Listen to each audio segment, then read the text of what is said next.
Thou dost conspire against thy friend Iago. Thou that thinkst him wronged, and makest his ear a stranger to thy thoughts. Perchance I am vicious in my guess, as I confess it is my nature's plague to spy into abuses and shape faults that are not. It were not for your benefit, nor your good, to let you know my thoughts. What dost thou mean? Look to your wife. Observe her well with Cassio.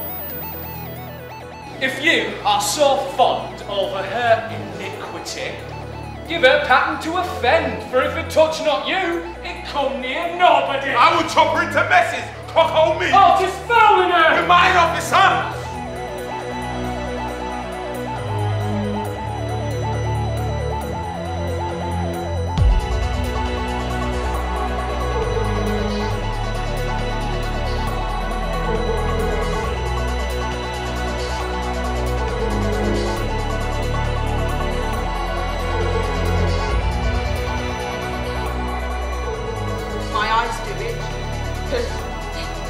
Did that bird weeping? Oh, these men!